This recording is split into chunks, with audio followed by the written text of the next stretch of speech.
It's a very, very exciting discussion. So, they say the more things change, the more they stay the same. So we're going to find out about that today, and we're going to really explore deep. So Sipping Thoughts, in partnership with Orion Square, present Woman 2030. It's a panel discussion with Generation Alpha, or Gen Next as we call them. Woman 2030 is a 4-part series that we are hosting in April and May to see what are the thoughts of the next generation and how different are they from ours. So Nitin, I'm going to turn it over to you. Please tell us a little bit about Women 2030 and especially about today and what we're going to do. Thank you so much, Sukriti.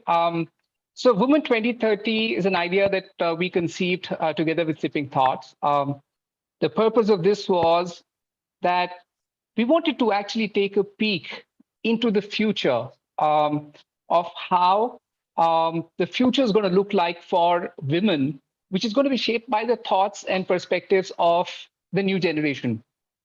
So we thought there's an opportunity for us to actually hear from the new generation on how their thoughts, their perspectives have shaped up and how they would like to see the woman of 2030 in terms of their place, their position, their identity, their status in the society.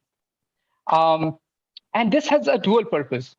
So one, there's an opportunity for the present day generation to see if what are the progressive things that they see happening, and if one can accelerate to those to that progression. And if there are aspects of whatever we see in the future that are not very progressive or the way we would like them to be, then actually introspect and see what are the things that we need to change today so that we don't end up where it's looking like going. So it's a very interesting opportunity for this new generation to let us have a peek into the future and influence the kind of practices, the kind of things that we are doing and the kind of things that we can alter. So it's an amazing opportunity. And we have this happening in 4 parts. The first of which is going to be about relationships. So today is an opportunity to look at how the new generation looks at the aspect of the relationship with respect to the women today, and how it might look into the future in 2030. So that's what this is about. So thank you, Nitin. So today, as you talked about, we're talking about a very close subject, which is relationships, marriage, and family, and how we look at this and how this is going to evolve as we move towards 2030. So we've got some excellent judges that will help us moderate this session. We've got Ms. Priya Hingorani and Ms. Deeksha GC. And we have also 5 amazing next gen students with us that will be providing their perspective on this subject. Also, we will be choosing one of the students who we feel, and of course, please chime in with your input. Who do we feel should make it to the next round, in which we will be kind of summarizing and taking this topic to kind of fruition about who is the woman of 2030.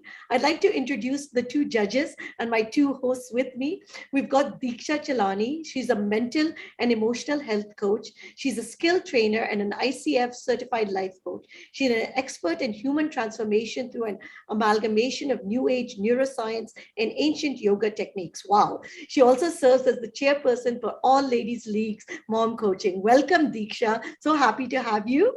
And I'm also going to introduce Ms. Priya Hingorani, who's a senior advocate with the Supreme Court of India. She's a leading advocate and activist who continues her mother's legacy of fighting for the right cause. She is a renowned advocate in the area of family law. So before we begin, I want to ask these 2 amazing women, what do they see as the woman of 2030? So please start, Deeksha. I would like to understand your perspective. Who is this new age woman? First of all, thank you so much for this warm welcome. And I'm really excited by the discussion that's going to happen today. It's really innovative, and I'm looking forward to what the next generation is coming up with. For me, the woman of 2030 is somebody who is grounded in her trueness of who she is as a person, who doesn't get swayed away or who doesn't get obligated by the different kind of cultures, traditions, or objected by her roles that the society has to her. And if she doesn't serve that role, she's being judged, she's being labeled as something she's not. So what I would really aspire to see a woman of 2030 is grounded in her trueness to what she is capable of and what she is as a person, and fully exploring and fully expanding her with all her horizons. So I think that is what. I love it, Deeksha. Yeah. And I'm saying fully also equal. I would say we Yeah. still say that women are equal, but I'm hoping Yeah. to add that too. Priya, taking it to you, what do you see as the woman of 2030? See, I would say a woman of 2030 has to be very, very strong, very sensitive, very well aware of her legal and social responsibilities. Also, she has to have the strike a balance between being a very modern woman and at the same time taking forward the responsibilities of being in a family and society. I think it's a combination of both. You can't have one and not the other. It has to be a balance. And I think what we have been seeing in the last few years, that somewhere we are losing that balance. So I think as we go on from 2022 to 2030, we must, apart from the fact that we instill on our women, on our next gen, whether it is boys or girls, that they must maintain that balance and must be absolutely bold and strong. Oh, I love it. But Priya, you asked a very interesting question. And before we get into asking all of our panelists, I would love for you to ask them all that question to start us off. And then we'll go with getting into the depth of it. Can I show the young Jan? I can't see them on the screen. That's why. Yes, they're there. There's Gauri, there's Bavleen, there's Shaurya, there's Anjali, and there is Nishant. So I would love to throw your question to them. And quickly, we want one-word answers only for this question. Okay. I would like to ask all of you, how many of you are going to get married? Come on, quick, Gauri. To be honest, I'm already married to my dreams and interests, but yes, I would love to marry in future. Bhavleen? I'd be diplomatic and say maybe. Shaurya? Yeah, I guess I will marry at some point. You guess you will. Okay. It doesn't seem very like, oh my God, I'm dying to get married. Anjali? Maybe, yes, I will. And last but not least, Nishant? I'm unlikely. Unlikely. Wow. So we've got the spectrum here. So we are already seeing that everybody is saying maybe, not sure. So very, very important. So let's jump right into it. And my first question is to Gauri Vadera. She is a 12th grader at Bal Bhavan Public School, Delhi. She's an aspiring poet who enjoys writing to express herself. So Gauri, my question to you is, what is the importance of relationships like those of being a daughter, a sister, a spouse, and a mother? The reason we ask these questions is because this is how we have typically defined women until now. Go ahead, Gauri. Thank you for the amazing introduction, ma'am. Talking about why is it important? If there is no reasonable reasons as to why it's not important, it must be important. When we talk of women today, we see her diverse roles of a mother, daughter, spouse, sister, and as times have evolved, today in the modern world, we see them in the roles of leaders, teachers, and heroines of life without any limits that make them achieve as much as any other gender. I believe that in future 2030, we'll see even more relationships, women as change makers, like there are many right now also, and women as women. These relationships, in a way, I think they define the identity of a woman in a society, of course. Some people mistake that women need support and thus have relationships, but ironically, they themselves are a support. And with this empathic and compassionate side of their human self, they reach out so that anyone can depend on them. No person will deny today if I say that one of the most important relationships of a woman is a shoulder to lean on, cry on, a mother's lap to sleep peacefully on. I believe everyone has a purpose in life. You, I, everyone. So when we talk about women, they are here to spread their unique aura, from a pure, kind, and cheerful daughter till a respecting, responsible, caring, and mature mother who will do 10,000 things a day without any problems and work overtime on weekends also. So Wow, in a beautifully nutshell, said, Gauri. That is amazing. I mean, I love it because you've captured so much of the essence of a woman. Deeksha, I'd like to get your take on this also. I think it's beautiful what Gauri has said, and it makes sense. And we need to address women more than being a sister, being a mother, being a housekeeper. That she's more also, she carries forward being a leader, being who she is, like being, being a helping hand, and she can be relied on. She's much more to only these roles, because till now we have just objected her into these roles and we see through only this lens. So I think it's beautifully captured. Gauri, great work. And before I go on from the audience, I'd also like to get your answer to this. So what do you think are the importance of these relationships that a woman today is kind of being seen as the focus of being a daughter, a sister, a spouse, a mother, and a woman? And we'll take a rebuttal from Shaurya. Do you feel differently, Shaurya, or do you agree? Well, ma'am, I think that in this patriarchal world, the boys are always taught that men don't feel pain and men don't cry. So this is a reason that when they grow up, they are like emotionless. And this is where the woman of the house has to come up and take care of the family. So we have to change that.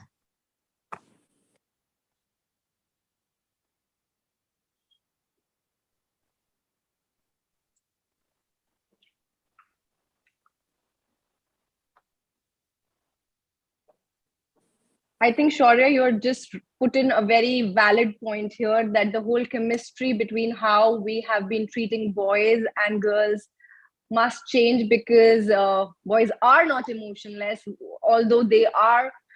We are being told to suppress their emotions and just to be portrayed as strong people.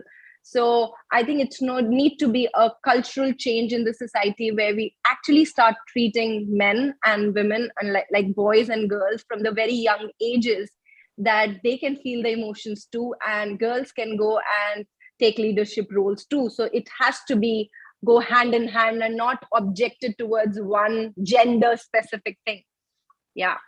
Yeah, absolutely, Diksha. But at the same time, I feel that it a lot depends on the family, in the family background, on the parents, particularly the mother in the house, how she brings up both the children, whether they are boys or girls, and it starts at home right from their infancy, how they are treated and how they are brought up, and that's very important. Is when we talk to the young generation, we also want to tell them that when you go back home, you have to, if the mindset is not there at home at the moment, you have to create that mindset in your own homes, amongst your friends, amongst your juniors, amongst the society at large, where you are responsible enough to take this forward. So it's very important.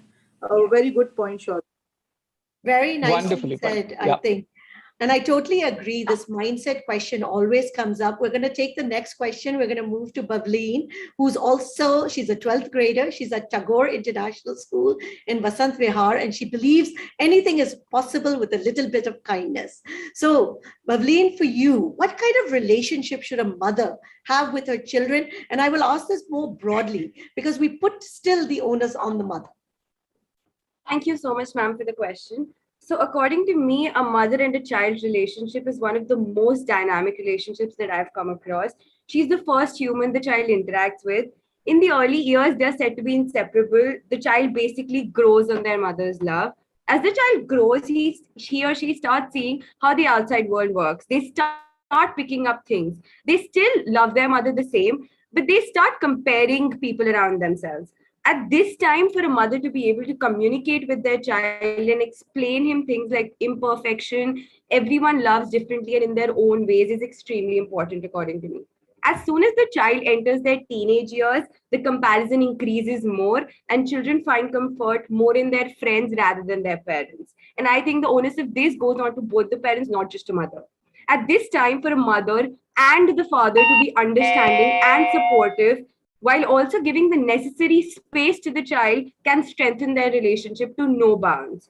In the coming years, even looking around right now, more of us are stuck to our gadgets most of the time, and we don't understand how that is affecting our relationships with our parents or anybody else for that matter. We expect our parents to always initiate, but when they do, we dismiss them. So children might expect their parents to give more space in the coming years, be available when they need them to be, but communication will always be key, according to me. If the mother and the child can communicate through whatever way that works for them, I think their relationship will always stay intact no matter what. And I would like to end by saying that mothers hold their children's hands for a short while, but their hearts forever. Thank you so much. I'm open to any other questions and rebuttals. Pavleen, very nicely said. But I would have loved to also hear that the relationship of a mother, and why in 2030 are we not talking about the relationship with the father? So Priya, I'm going to hand this to you. What are your thoughts? See, according to me, from what it was in the past, where there were joint family systems and the wives were mostly home and the husbands were working and they were like the main bread earners, things were different. Yes, mother was the primary caregiver. Now with generation X or generation from, I would say for the last 10 years or so, things have changed. Fathers are totally hands-on fathers. They, right from the time from the child is born, they love to change the nappy, or they are part of the growing up of the child, looking after the child at home. So times have changed. I think men have started assuming in some cases the role of a primary caregiver for the child. And I can tell you from my experience in courts, more and more cases are coming where for visitation or for custody in courts, the younger generation is fighting tooth and nail to have access to the child, to be with the child, in certain cases, actually taking custody of the children. So I would say the times have really changed, and it's a huge point now. And I mean, it's a huge change of the thought process. And I actually applaud it. I think boys are really doing well and are thinking. So I really feel when anybody says, I may think about marriage and I don't want to get married, I would say, don't think like that. Definitely get married, because children are the most beautiful part of that relationship. And you, as you have got the love and affection of your parents, you should do that, give that love and affection to a child of your own sooner or later. Very well said. I mean, and I think, like I said, I would have rephrased the question, what kind of relationship would a parent have with their children? And I'll take the rebuttal from you, Anjali.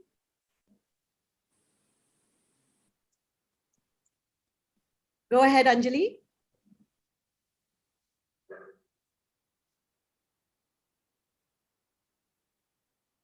Anjali, can you hear us? Yeah, I'm so sorry for the delay. I totally agree with Pavleen, whatever she said. She probably expressed the feelings of a mother as towards her children and their relationship. Fantastic. Thank you. Any other comments, Deeksha, or from you, Nitin, on this topic? Nitin, you want to speak? You want to share? No, you go ahead first, Deeksha. Right. So I think it's, as everybody said, it's the most crucial and the important bond that a child shares with a parent. And nowadays the chemistry is changing, but how I see it, yet there is a long way to go. There still are, maybe in the, metropolitan cities, fathers are coming up, they are taking responsibilities. But if we talk about the B grade cities, if we talk about India, there is still a lot of scope for that, where we need to educate fathers, where we need to educate also mothers, that how to give responsibility to fathers and not single-handedly take everything on themselves, right? There is still scope, but we are getting there. And in 2030, I think it is more of the women that need to start giving responsibility to the fathers, to their husbands, and not just blindly taking everything on themselves, and realizing that they are equal partners with them, whether it's bringing up the children, whether it's taking care of the house, and co-creating their life together. So that is how I see it. And I love the word, this co-creation, because I think we're going to see a very different type of structure as we move forward. Nitin, from you. Yeah, no, I quite enjoyed what Deeksha said. And I think there is a huge opportunity for women to empower the men to become better fathers and And also what Bhavleen said about communication being the key. And I think there's going to be a huge change happening in time to come on how children are going to expect them to be given more space. And despite, that space, how do you, continue to have a new kind of bond? I think there's going to be an opportunity for mothers to adapt, to the new realities, that are going to emerge in the next 8 to 10 years. So And it's I going love to be it. challenging and It's interesting. time for, if I'm taking one takeaway, time for women to empower the men to actually take up also what is their role as fathers. I love it. I love it. And we're going to move on to Shaurya. Shaurya is a 10th grader or an 11th grader. I'm not sure because as you can see, I'm bad at 11th, maths yes. here. From Alliance World School. He loves robotic. He plays chess and he's a brilliant coder. All this already. Oh my God. So Shaurya, the question to you is, what does a lower divorce rate in India say about the quality of relationship? And more importantly, what does this say also about the future of families in India? Thank you for the introduction, ma'am. Honestly, before I heard the question for the first time, I never thought that India could be a country with such low divorce rates. For a moment there, I believed that Indian couples are happily married. But when I gave it more thought, I questioned myself. Is everything so perfect in India with citizen moral and the society's dogmatic beliefs towards relationship? The answer was that we are making applaudable progress, but we are far away from perfection. Then what is the reason for such impressive statistics? A deeper thought provided me with several reasons. First of all comes social reason. Social taboos against divorced men and women, especially women, create fear, which acts as a barrier to divorce. This clearly shows that divorce rates are low because even today, too many women are not in a position to speak up against their families or support themselves financially if they choose to walk out of oppressive marriages. Secondly, Indians are never taught to prioritize individual happiness, which is good and sometimes bad. The family's reputation and the feelings of the entire society around us are supposed to be more important than following our hearts. Thus, divorce comes with the tremendous stigma of selfishly abandoning your familial duties and damaging your family name in the process. We live in a patriarchal society, so gender plays a role here too. So many men might be able to stand up and be ready to jeopardize their family's reputation. But on the other hand, women who have struggled in the past, even for the allowance of widow remarriages and the ban of inhuman practices such as sati, are not ready to get suffered for ruining their family's reputation. Last but not least, the psychological reason. Many women are forced to get married at a very young age. These women have an open mindset before marriage, but when they get married, social norms create a fixed mindset in their mind and they never get to experience a better life. They don't even know that they might get a better life if they choose to stand for themselves. Thank you. Shaurya, I'm going to throw you a rebuttal question myself. Do you think now this is changing with the women that you are meeting of your generation? Or do you still see the self-sacrificing nature and not being able to take charge for our own individual identities? Ma'am, Love to hear from you. As we can see, most of the judges are women. So I can tell that women are Don't standing talk for about the themselves. judges. I want to talk about you and your friends. I want to talk about Gen Next because we're Gen old. Most of the panelists are also judges. Majority of the panelists are also judges, and they're of my generation. So I think that women are standing up for themselves. What more focus is that we have to be dealing with the previous generation because they are the one who are creating the mindset for the younger generation. So we have to deal with them. Agreed. And that's where I agree with you that most of us women are subconsciously maybe passing down messages. Priya, I would love to take your thoughts on this because you see this every day in the courts.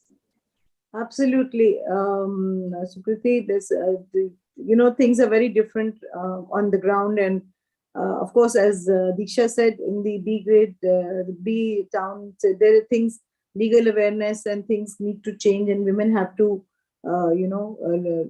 have a thought process where they want to hand over their responsibilities. But, I feel that women of today are by and large aware of the dual rights or the co-creativity of the relationship. It's just they don't know how to go about it, or economically it is not viable for them to go about it. But I feel by 2020, a lot of it is linked with economic empowerment, economic relationships that the two individuals will be having in 2020, boys and girls in a relationship. And if the women are equally, in the percentage of women in the workforce, is as high or is 50% to what the men force is, things are definitely going to change, because no woman now would like to give up her career for the sake of children or for the sake of family, and not advance her career or go ahead, as compared to what it was in our times, I would say, or even earlier to us. Many of women at that time have sacrificed their careers for the sake of children, for the sake of family. Now, I think the precondition in most marriages, because I work with a lot of girls and boys before they get married, and when we work with the matrimonial companies who are actually fixing these alliances, the precondition in most of the cases is that the girl says, I will continue to work after marriage, and if that is acceptable, then I'm ready to even think about this alliance or talk to this family or to the boy. So now this has become a precondition in many cases. Of course, there's, on the other side, there are preconditions where they say that, well, we don't want a working wife, or we don't know a working woman. And most families do not want to enter alliance into that family. They want the choice to be left to the girl, whether she does want to work or she does not want to work. So, things are changing even when you start an alliance. But in courts, I can tell you, this is a big issue. Women say, why I'm not being allowed to work, and that's why my marriage is failing. Or the children are not being looked after by my husband, and that's why a marriage is failing. So things, each case to its own. There things are different to what it used to be earlier. The concept of divorce cases in court, the thought process is completely different now. No, but Priya, I like the fact that you brought up a very important point, the financial independence for women, and how important that is in bringing out this equality that we continuously talk about. Before I take the rebuttal from Gauri, I'm going to read two comments that we've received. So Smita says, we as women need to trust men that they're equally capable to deliver mainly on their tasks that for donkey's years have been considered women's duties. So I think first and foremost, women's duties, men's duties, these need to be struck off. These are parental duties now. And Smita, love it. Jyotika says, perfect lives have nothing to do with perfect marriages. We should be talking different forms of families and different types of homes. So I think, yes, as we see the evolution towards 2030, we're going to see very different type and a very different type of social structure that will emerge in terms of co-parenting and the different type of family structures that will work. And I'll take the rebuttal from you, Gauri. Go ahead. Thank you, ma'am. And Shaurya, you rightly put all your points. And I'm really curious to know from you, like, what if these social pressure and all these problems weren't in the scenario? So would you suggest these women or the people to take the divorce, or would you let the people face those problems and psychological problems that you suggested? I would actually suggest that they take the divorce, because in India, most of the marriages are arranged marriages. So their parents, it's like a civil contract. It's not like two people getting in love and marrying each other. It's like a civil contract. It's a civil contract. So it's almost like we're talking about a JV that's happening. Yeah, it's like an agreement between their families. So if they're not happy, then they should take the divorce, I think. Great. Awesome. So we're going to move on to the next question. And we're going to talk to Anjali Gupta, who's a 12th grader from ST Vidya School, who loves playing outdoor sports, especially cricket, and also decorating things and doing a lot of DIY. So to you, Anjali, what is your opinion about the importance of marriage as an institution? And I'd like you to answer this going forward in 2030. What do you think is the importance of marriage? If we see, then marriage is a socially approved relationship between men and women. It is an important social institution that satisfies physical, social, psychological, cultural, and economic needs of each other. But if we are building into a relationship, it should be healthy and approved by both of them. Nowadays, we see around across the world, there are certain people or women who are forced into marriages because of society, family pressure, or economic dependency.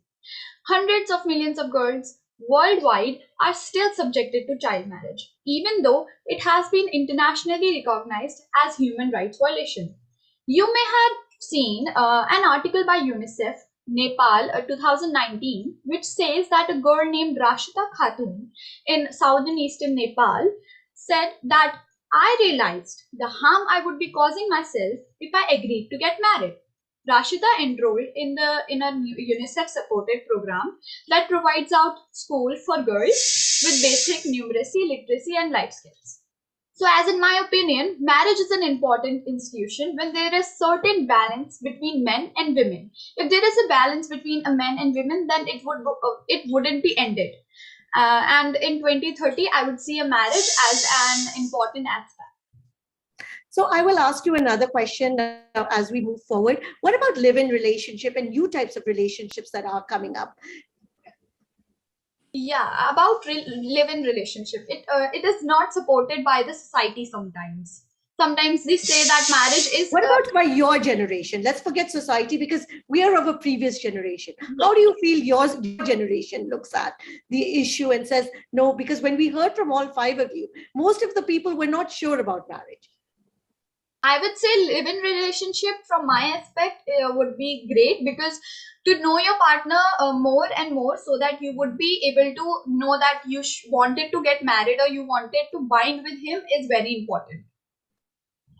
Excellent. Deeksha, I'd love to talk to you and understand what are the new forms and marriage as an institution versus other forms of relationship, and how do you see this emerging? So marriage has been, forever there for quite centuries now, and different forms are emerging up. And like one of the things you talked about, live-in relationships and, trial relationships, all of that. Although, the basics remains the same, that when two people want to, they are themselves wanting to live together and not objected by any pressure, social pressure, or any obligation, then that relationship flourishes. And whenever there is any kind of obligation or any kind of, because of any, fear, two people are in any relationship, then it is bound to derail. So, having live-in relationship or some other kinds of relationship where nowadays it's more about not only between men and females, but we are having bisexual and sexual polygamy relationships. All of that is emerging up. So it's a very, very personal choice, and it's more coming out of an individual perspective. But again, there is sometimes we also don't know what we want, and we get swayed away by what is trending or what we keep hearing about. It has an effect on our subconscious mind, and we start getting drawn towards that. So it's very important to check in with yourself. What is important to me? What am I heading towards? And that clarity we can only get when from the childhood, we are being told, or we are being conditioned that way, that you address your needs first and not giving up to what others are conditioning you with. And I'd like to take a quick take also from Priya on this, on the legal aspects of how does she see this changing? See, it has changed, yes. Legally, live-in relationships is now recognized. A live-in partner gets a full right of maintenance. The children born out of a live-in. And what about same-sex partners also? Even same-sex partners, now marriages are legalized, the same-sex partners. Well, of course, as far as the rights of same-sex partners is concerned, that is under consideration. Amendments to the law are being brought about. But as far as maintenance is concerned, of course, that is legally recognized, and you can go to the court for maintenance for either a live-in partner or a same-sex partner. Having said that, I do want to also point out just one more thing, that when we talked of live-in relationships and why it has changed, initially there was a lot of resistance to live-in relationships because the parents felt that it was completely taboo. It was not the way to go about in a relationship. And mostly when the cases which we came across was because, there was a lot of issue of impotency, and whether they were physically or emotionally would bond together, and that's why a lot of people went in for live-in relationships. Now the trend has changed to the point that a lot of families themselves feel that it's a good idea to have a live-in relationship, particularly the younger generation, and parents are comfortable with that, because we find very often our generation families saying that, my son is in a live-in relationship or my daughter is in a live-in relationship, more so in the Western world. And they are going, if they are comfortable, then they will decide to get married. So yes, the thought process has changed. And I would welcome it, because I think it's important for the young generation to be absolutely, there's no 100% success in any marriage. It is, the relationship has to be worked on continuously, constantly by both the partners, and in India by both the families as well. Here it is a marriage of the families, as was said by one of the panelists. And but at the same time, the fact that we are accepting live-in relationships, the law has accepted live-in relationships, I think is a huge step forward. Fantastic. Rebuttal I will take from Nishant. Go ahead. Yes. So Anjali said that how some daughters are forced into marriages, but she didn't quite address the issue of arranged marriages. It's not like the daughters are there forced to marry, but they don't have complete say in their partner either. And like, I think that the most important issue of marriage, at least for the partners, is like tying the knot and taking their relationship with a significant other to the next level. And arranged marriages kind of defeat this purpose. So I would just like to know that what is her take on that? Go ahead, Anjali, a quick response from you. I would say that arranged marriages are something which both of them accept to do, is because they want a bind. They want a bond between each other, and they see each other. They first of all, they say compatibility in each other. Then only they say yes to get married. So I would say that arranged marriages could be possible, and it is possible, and maybe because of economic dependency also it is happening. So yeah. Thank you. And I'm just going to read something that's coming in from the chat from Sangeeta. Institutes are breaking up, including marriage. Even if people take the vows to stay together, love or arranged or live in, and it gets sour as people grow and have different goals deviated from, and one partner decides to move away as a personal choice, which does not complement the relationship. So unequal relationships suffer. So how can women and men deal with this? We'll come back to this question, but I'm going to move on to Nishant, who is our last question for the day that we're going to be doing, who is a 10th grader from Whitefield Global School in Bengaluru. He is an avid Mooner and is keenly interested in domestic as well as international issues, especially related to gender inequality. So I think this question, Nishant, is right up your alley. So what does an equal relationship mean to you? And that's why I also wanted to read Sangeeta's remark, because this inequality in a relationship really produces a lot of disparity. Go ahead, Nishant. Yes, ma'am. Thank you for having me. Ma'am, according to me, in an equal relationship in marriage is one where neither partner is socially or financially dependent on the other. Both have equal control and stakes in the relationship. None of them try to impose their will on the other, and the relationship is not influenced by social restrictions, social taboos, and that whole package. For example, even though a lot of progress in gender equality has been done, to this day, many families in India, especially in rural regions, do not allow the women to work, and the men are exempted from household duties. And besides, there's also a big wage gap between men and women. And while women representation in the parliament is at an all-time high, it is not 50% yet.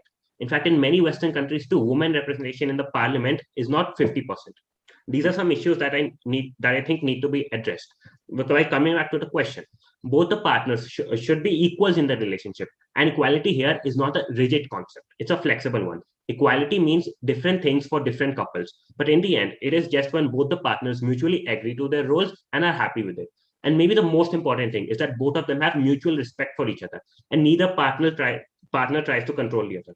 Another aspect of marriages that I would like to highlight is the social taboo against divorces. Just like Shaurya also stated, not just in India, but in several African countries too, divorce is something that everyone looks down on. And it just doesn't make sense to me. It's totally the decision of the partners, and the society mocking them about it shouldn't be a factor when they decide that. Besides, in many African countries, the social situations are such that a divorce is often a leverage the husband has, since it is often a death sentence for the wife, both socially and financially. So another I really like what you said, that divorce is a sentence. And till we remove this taboo, that we're also going to be facing a lot of issues. I'd like to also take Deeksha's point of view on this.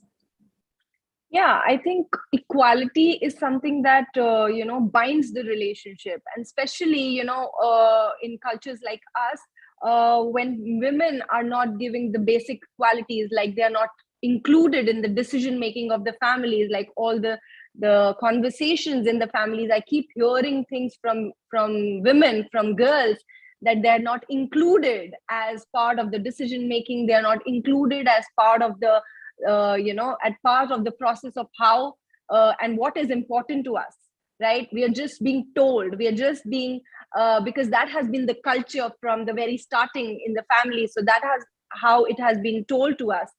So equality is something that really binds any two relationship together, and not only for a husband and wife, but overall chemistry of a family, that how you look upon women in your families, right? In the patriarchal world, today also I see so many families where the decision makers, or where the men are considered to be the head of the families, and when women are considered for other chores or other work.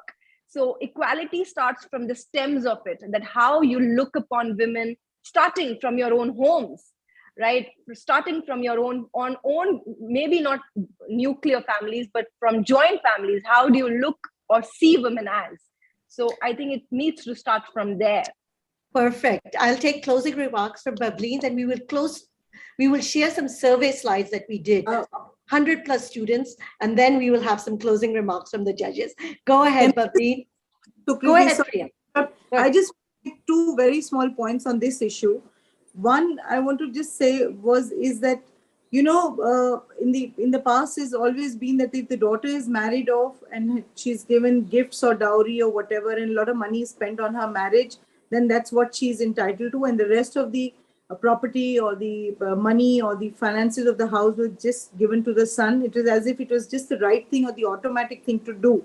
Now, ever since the judgment of the Supreme Court has come, which clearly says that even if the girl is married off and a lot of has been spent on her marriage, she is equally entitled to the rights or in the property of the parent, of the father, of the mother. And it's not that just because she's been married and she's sent off to another house that she is absolved of that right. And I think it's a very important judgment which has put in total perspective the fact that boy and a girl in a family are equal and they have equal rights in the property or in the of the father. Very important decision and very important legal right. Yeah. So that is what is one thing which I wanted to point out. And I think when we talk of equality in the home, now it is more the responsibility of the brothers in the family to ensure that when their sisters are being married off or their parents think that they, spending on their marriage or giving them gifts is enough for them. No, they should put their foot down and say, we have equal rights. The sisters have equal rights in the family. That's one point. The second point is I am definitely a person who propagates that there should be one and more siblings in a family. I am not in favor of a single child nuclear family because I find that the person, one, gets left out with the love and affection of the siblings. Two, doesn't know how to share, doesn't have the respect for the a person other than who is a sibling. So it's very important, even for this generation 2030, I would definitely say do get married, number one. Number two, definitely have two children, if not more, because you will understand the bond of sibling love, living in a family, sharing, and the care that you would share with each other, love and affection. Lots of people are totally agreeing, and I would love the rebuttal from Bableen very quickly. Bableen? Is Bableen there? All right, I don't see her.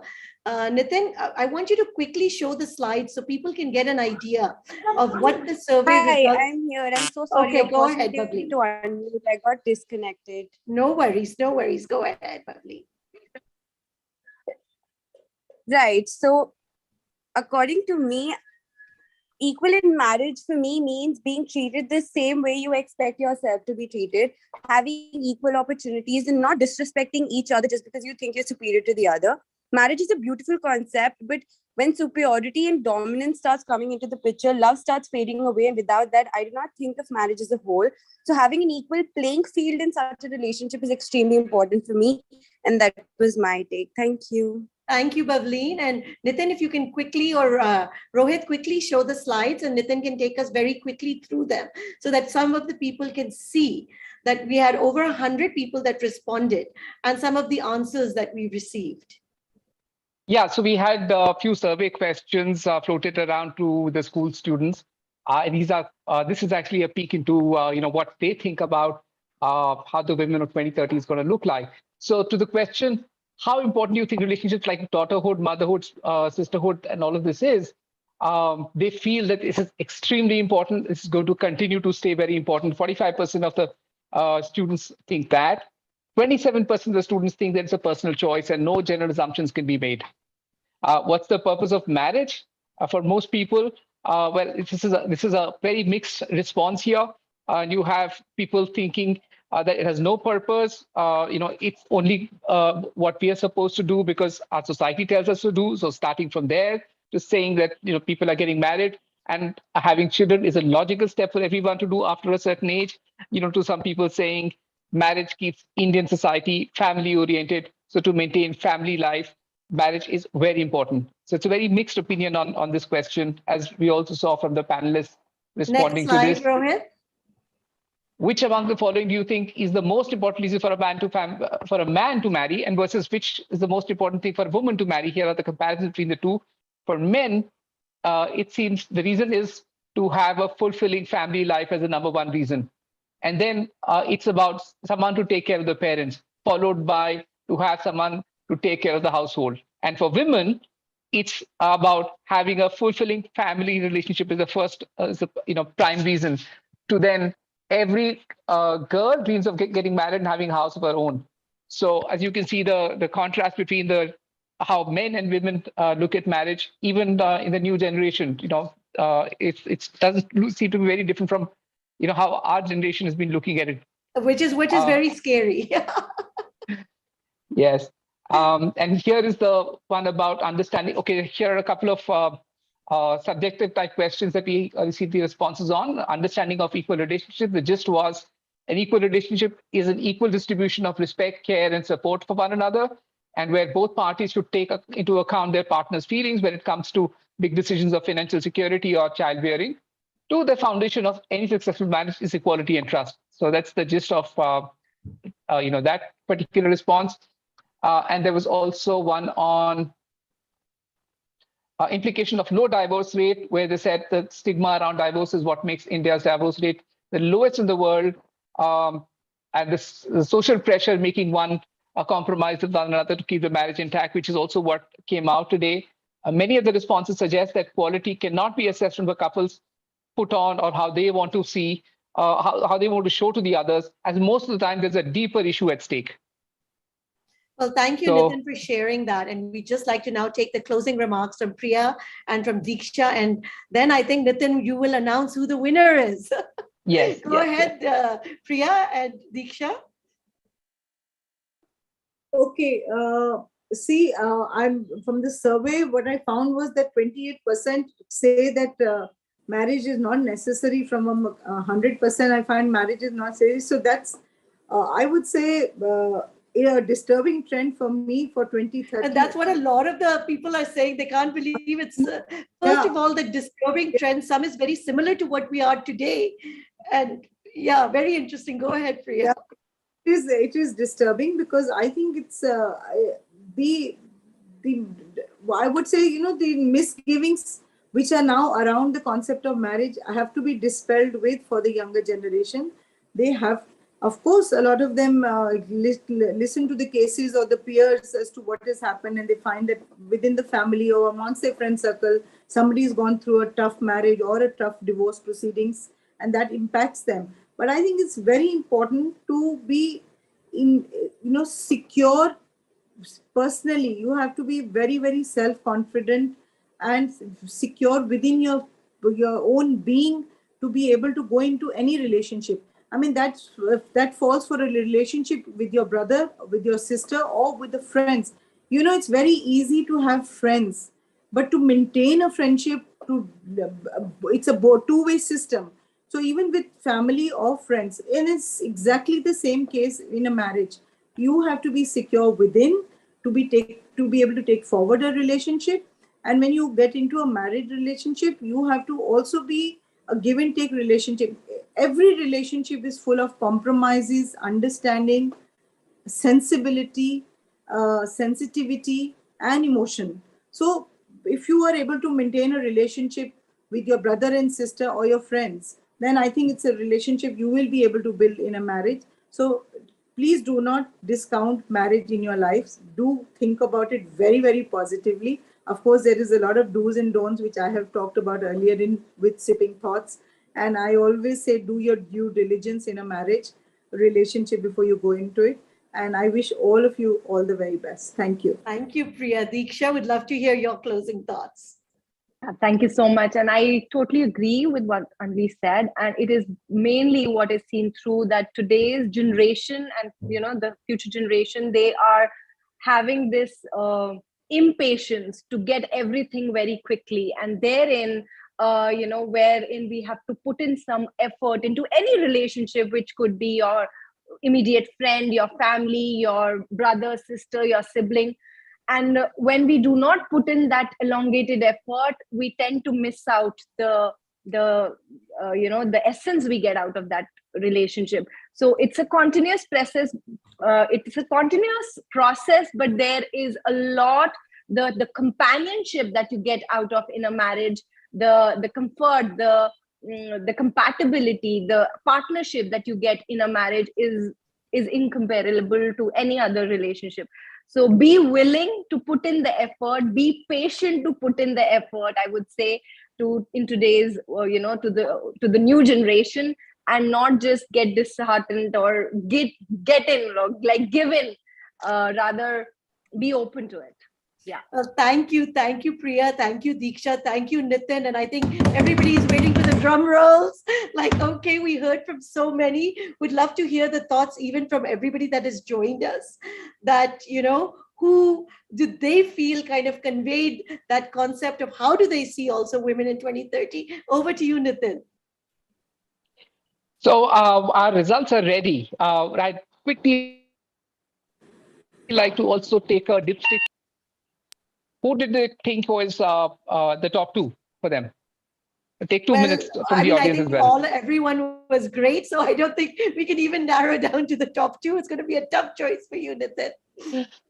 Yeah, we've got our results. So great. So let us know. We are all dying. I'm sure everybody is dying to know. Okay. So we've identified the top two here. And the number one for us is Bavleen. Congratulations, Bavleen. Great job. Awesome. Well done. Thank you so much. Thank you so much. Thank you. And I know it was a pleasure being here. Yes, I was just going to say, Bavleen, please say a few words. Right. It was a pleasure being here. I love how Priya ma'am and Deeksha ma'am, you guys portrayed our thoughts better in words than we all could collectively. And I had a lot of fun, and I got so many takes on some issues that I don't think I could have had a viewpoint on that way. So it was lovely being here and so insightful. Thank you so much, everyone. Well, congratulations, Bavleen. Thank you, everyone. Like we said, Sipping Thoughts on Orion Square, we're putting together this series. We're going to be doing lots more. We're going to be talking about career. We're going to be talking about lots of issues. So it will be every 2 weeks. So join us back. Nitin, any closing words from you? I had such a stupendous time. I think the kind of insights I got from the new generation, they were, of course, very stimulating, very motivating, but also how the judges, added value and how, Deeksha, I think, also referred to some of the deeper underlying issues that we've got to look at. I think they're all very, very important for us to consider, to understand, how our thoughts are shaping up. And how the relationships have a very important role to play in giving rise to what the society is going to look like, and how we've got to watch how we are growing up, how we are forming our relationships. I think it's been a great journey, great interaction with everybody. I enjoyed it immensely. So thank you, Deeksha. Thank you, Priya. Congratulations, Bableen. And thank you all the panelists for a truly enlightening Saturday morning. Thank you for having us. Yeah, thank you you, so ma'am. much. Thank you. Yes. Wish you all the best, Thank- all of the young Yeah, generation. wish. Thank you. Very nice meeting you, Nitin. Good luck. Thank you, Priya. Thank Thank you. you so much. Awesome. Thank you, Nitin. Bye. Thank you, Deeksha. Thank you. Bye-bye. Thank you, panelists. Thank you, sir. Thank you, Sukriti, sir. thank you so very much. It was awesome. Awesome hosting. As always. And thanks for making it happen while you're traveling.